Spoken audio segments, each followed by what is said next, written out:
Hi, Steve from Bugbusters. We're going to talk about some bed bugs. Not just a bedtime tale anymore, don't let the bed bugs bite. They're back. They're back with a vengeance.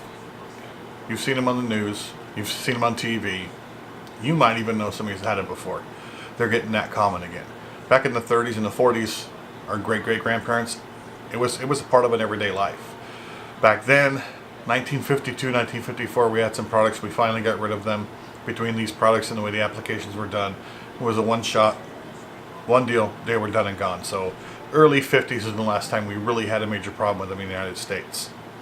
Fast forward to the 21st century, we now have world travel, people coming here from other parts of the country and stuff, where they never really got rid of bed bugs. So they've brought them back. They've reinfested the United States with them again. And probably over the last decade, they've spread from coast to coast.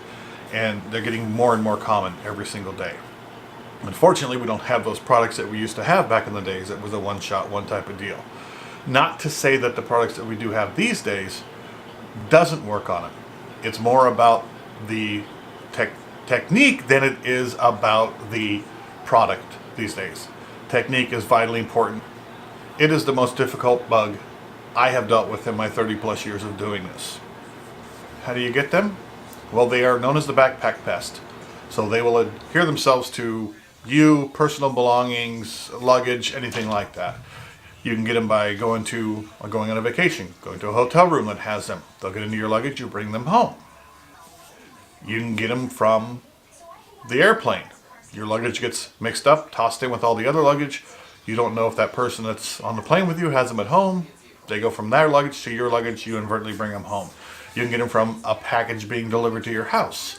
It gets piled into the truck with all the other packages, and you don't know if there was a package that's being sent to somebody that came from an infested house. Now they've traveled into yours.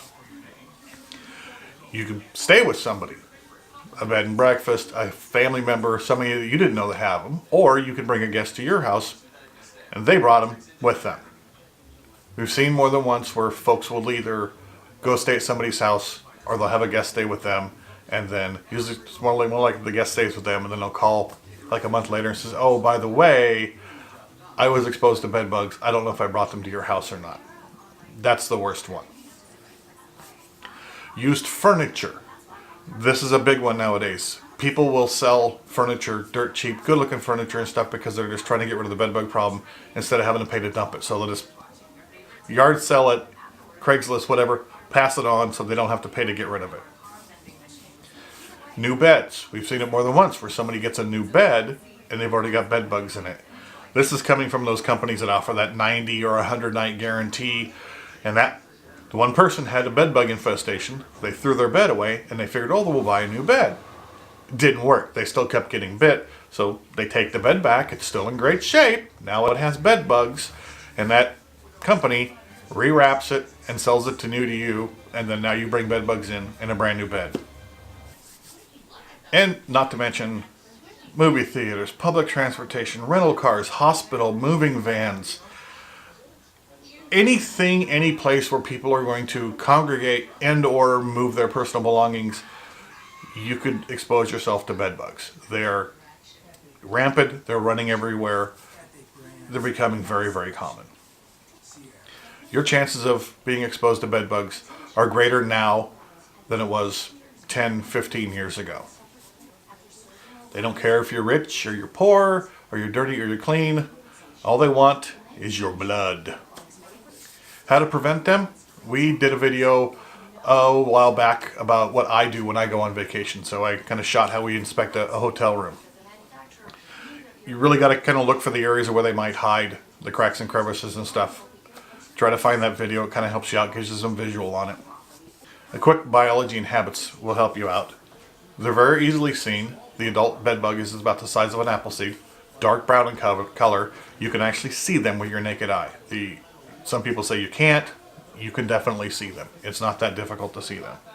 One of the other habits that bed bugs have is that they're thigmotaxy. They want to feel pressure on two sides of them. That's what makes them comfortable. So they'll climb down deep into cracks and crevices of the edge of the bed where the box spring and mattress meet, behind the slats in the framework, where the frame bolts up to the headboard, in the cracks and crevices of the headboard. If it's a tuft headboard, they'll get into the little tufts of the buttons of the headboard. Anything that's tight, confined area, they'll find themselves in there. The adult female bedbug mates once in her life. She's pregnant for life. She lays 3 to 5 eggs a day, absolutely randomly. Those eggs that are laid, they'll hatch out in approximately 10 days. Depending on the temperature, it could take anywhere from 2 weeks to 30 days for them to become sexually mature adults, and then they start their next generation. The warmer it is, the faster they'll become sexually mature. They'll feed every 5 to 7 days, but they poop 15 to 20 times in between their feedings. It's those fecal stains that we're looking for besides the live bugs. The fecal stain is very easy to see. I'll put up some samples here. The fecal is jet black, like a ballpoint pen is broken, like ink from a pen. If it's on a hard surface, it'll be perfectly round. If it's on a fabric surface, it will wick out a little bit, but it is flat jet black. They prefer to be close to their food source. Typically, they'll be found, like I said, in the bed, around the bed, in the nightstands. In like a hotel room, they may be a little bit deeper because the beds are constantly being turned, so they're being upset, irritated, so they'll go sometimes deeper. The only time that they're going to go real deep is if somebody is doing some self-treatments. If you're doing self-treatment, all you're doing is driving them deeper into the cracks and crevices of your home and making it more difficult, like for people like me, to eliminate them in your home. When it comes to self-treating, the best advice we have is just don't. Please don't. And besides, you may be exposing your family to products that you don't have to. We always want to keep that in mind. We don't want to expose our family and our pets, especially our kids, to anything they don't need to be exposed to. If you want to self-educate yourself on them, please stay away from the Google pages that have the secret remedy. There is no silver bullet to these guys. They're the most difficult pest, like I said, I've seen to deal with in over 30 years. I always recommend going to university sites, entomology departments. There's 2 folks that I always recommend, Dr. Michael Potter out of University of Kentucky and Dr. Gail Getty out of UC Berkeley. These 2 are my mentors. They've helped me design our application procedures, educate me to educate our clients. They're top notch when it comes to bedbug research. So if you think you've been exposed to bedbugs and you need some help, if you got any questions, just give us a call. We're here to help.